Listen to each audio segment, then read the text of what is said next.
Orang yang betah tinggal dalam hadirat Tuhan, orang itu akan menjadi mirip dengan Tuhan. Demikian juga antara suami dengan istri. Suami dengan istri kalau dekat tinggal bersama-sama pasti makin mirip dia. Coba lihat istri, suami istrinya makin mirip.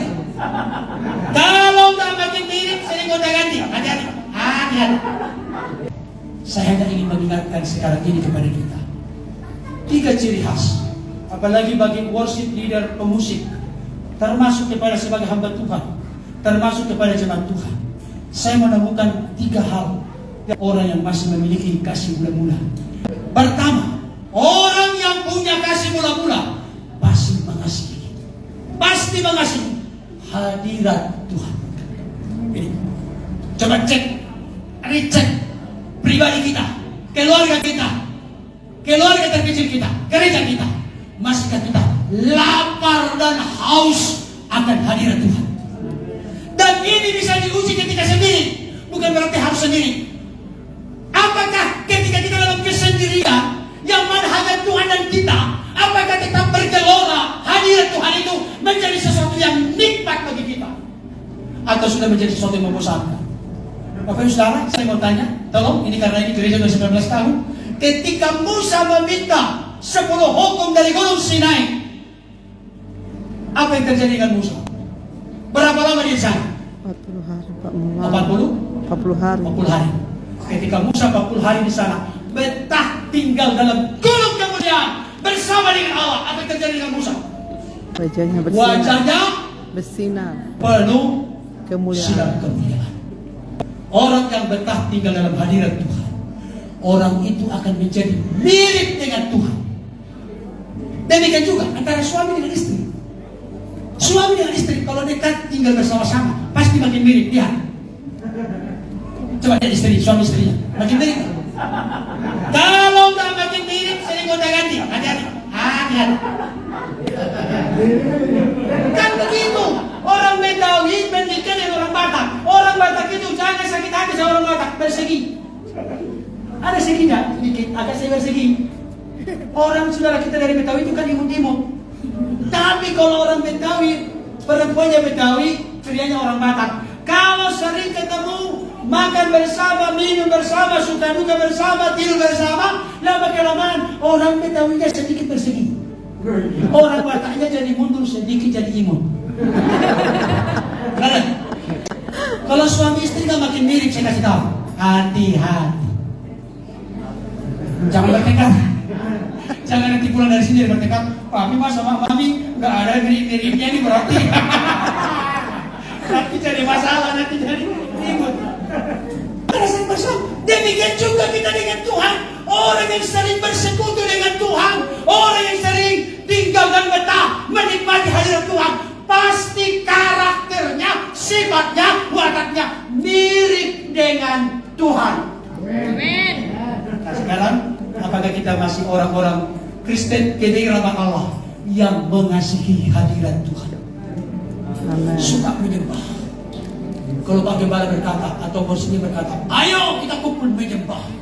Aduh, inilah pekerjaan yang paling membosankan. 1-2 jam. Kalau engkau masih berkata begini, kau sebagai pemuji penyembah perlu dipertanyakan. Tapi ketika bos ini berkata, ayo kita berkumpul, teman-teman kita berkumpul, kita memuji menyembah, masuk tenggelam dalam hadirat Tuhan. Wah. Langsunglah muncul perkataan apa? Satu hari lebih baik satu hari di tahu pelataran ruang kudus, ruang maha kudus. Tolong perhatikan lagu itu, jangan hanya nyanyikan. Pelataran ruang kudus, ruang maha kudus. Satu hari di pelataran Tuhan, belum di ruang kudus Tuhan, belum ruang maha kudus Tuhan. Lebih baik daripada 1000 hari tempat lain. Nah, sekarang ini mana lebih enak? Kena kelab daripada hadirat Tuhan? Baik. Aduh, Pak Pendeta kalau hadirat Tuhan gak bisa. Tapi kalau naik kelab, wah. Di raja langsung terbongkar semua hawa nafsu kedagingan, semua lepas seperti kuda lepas kandang. Terkontrol terkendali. Tapi ketika bagus dah, perhatikan baik ini penting. Saya kasih tahu Bapak Saudara, Pak Gembala dulu sempat berkata kepada saya, Pak Pendeta, temanya adalah pemulihan penduduk daun. Saya pikir tidak bisa dipisahkan dari apa yang saya sampaikan ini. Apa itu? Pujian, penyembahan. Mari kita lapar dan haus memuji menyembah Tuhan. Sama seperti pemazmur berkata, sentiru sayang haus rindu aliran sungai, begitu pun jiwaku Tuhan. Seperti rusa merindukan sungai berair, demikianlah jiwaku merindukan Engkau. Sampai seorang yang mengarang lagu, jiwaku merindukanmu, ya Allah yang hidup, jiwaku haus kepadamu, ya Allah yang hidup. Waduh, coba, Bapak Saudara, kalau kita sudah bisa masuk dalam hadirat Tuhan dengan berkata satu, jiwaku merindukanmu, dengan hati yang kontak kepada Tuhan. Jangan sampai hatinya, jangan sampai mulut berkata, jiwaku merindukan. Aduh, tadi sudah itu belum tanya apa ini kan? Jangan begitu. Masa jiwaku merindukanmu ya Allah yang hidup, tapi masih mengingat ditutup kata di ikan. Maksudnya jangan makan tikus atau tidak kucing gitu. Konsentrasi. Itu satu. Saya tidak mulu-mulu, saya sampaikan. Salah satu ciri orang yang masih memiliki kasih mula-mula dalam hidupnya, betah tinggal dalam hadirat Tuhan. Yang kedua, check and recheck adalah mengasihi firman Tuhan. Amin. Mengasihi firman Tuhan. Amos berkata, ada masanya orang akan berlari ke ujung sana, karena haus akan firman, tapi tidak ada kesempatan baginya. Sekarang ini coba lihat Alkitabnya masih ada nggak? Masih. Tulisannya masih ada. Sini masih ada. Situ masih ada. Masih. Kalau nanti nggak sepak nggak ada lagi, baru. Kalau di sini baru lama dan haus sudah terlalu. Maka tidak asing, tidak aneh bagi kita ketika Yesus dalam berkhotbah berkata apa? Berbahagialah orang yang lapar dan haus akan kebenaran, karena mereka dipuaskan.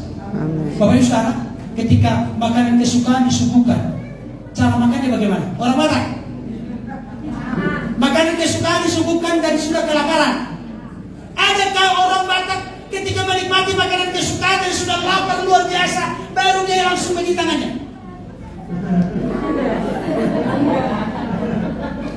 Ada?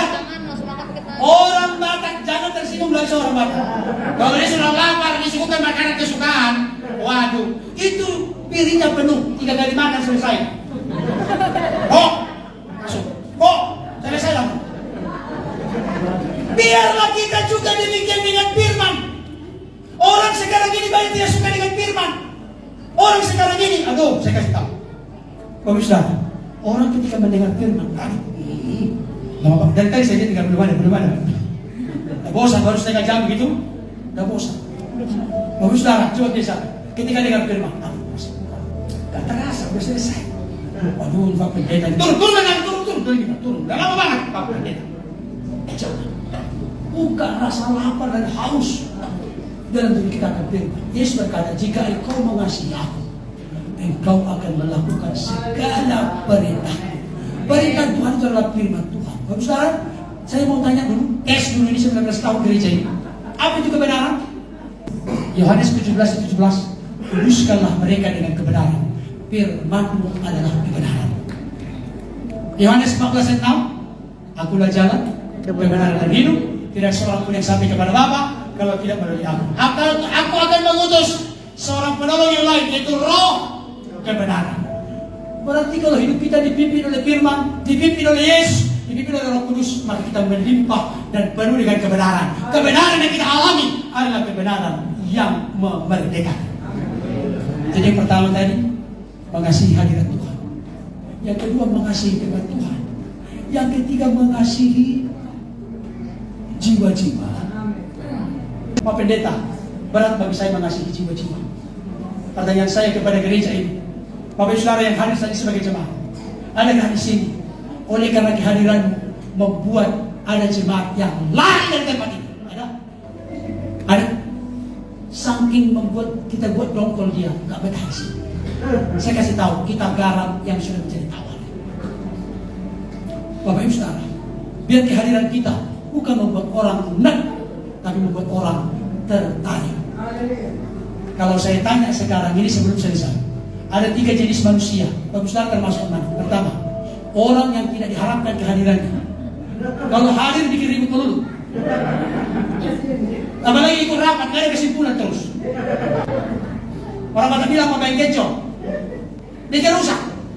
Orang yang tidak harapkan kehadirannya karena bikin rusuh, perselisihan, pertengkaran. Saya kasih tahu, Yesus berkata dalam khotbah di bukit, berbahagialah orang yang bawa damai karena mereka disebut anak-anak Allah. Tapi Matius 29 ayat 1 bunyinya, bersedih dan berdukalah orang yang bawa kebencian, kemarahan, perselisihan karena mereka disebut anak-anak iblis. Buka Matius 29 ayat 1. Gak ada. Gak ada sampai Matius 28. Jawabnya gak ada Bapak Pendeta itu, tapi kalimat saya sendiri untuk mengingatkan kita. Yang pertama, orang yang tidak diharapkan kehadirannya. Yang kedua, orang yang hadir gak ada pengaruhnya apa-apa. Gak hadir pun gak ditanyain. Siapa yang demikian? Tapi saya berdoa, di usia 19 tahun gereja ini, masuklah kategori orang yang ketiga. Orang yang sangat dinantikan, diharapkan kehadirannya. Kalau dia tidak datang dalam sebuah komunitas sepi, aduh, gak semarak ini kumpulan kalau tidak ada. Waduh, berarti rasa garamnya, rasa terangnya masih sangat tajam. Kenapa? Karena dia selalu menjadi berkat di mana dia berada. Bapak saudara, kategori kalau manusia pertama ada tidak diharapkan kehadirannya. Kedua, hadir tidak apa-apa, tidak hadir pun tidak ditanya.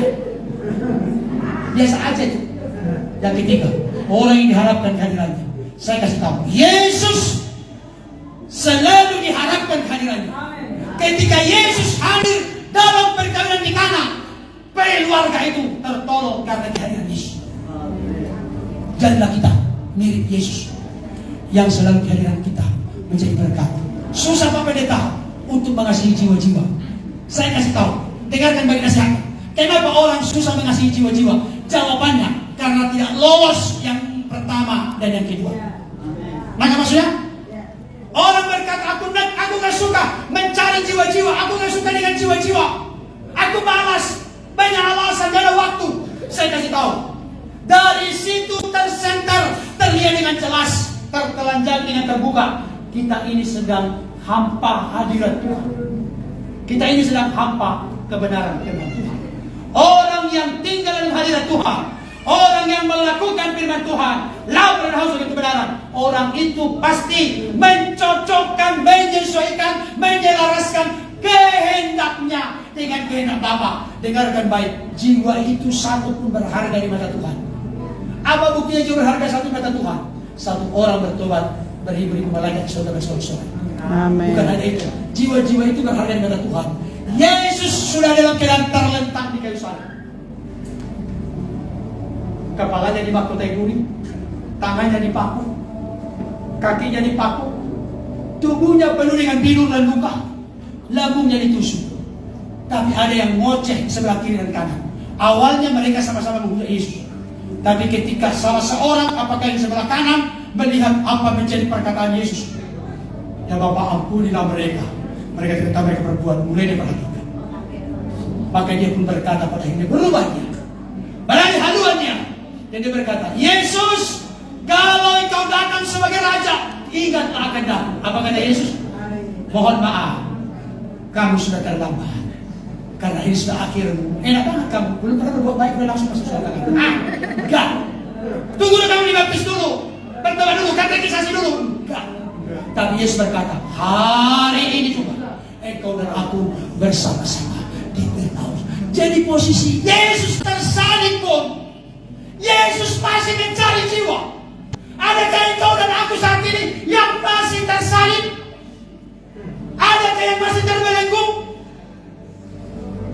Tapi Yesus tidak menghalang bagi dia mencari jiwa, sekalipun posisi disalibkan. Bagaimana dengan kita yang sudah ditebus oleh darah Yesus, bukan dengan emas perak, bukan dengan barang yang panah, tapi darah yang tak bercela, tak pernah tak bercela. Itulah yang ditumpahkan bagimu, bagi kita semua.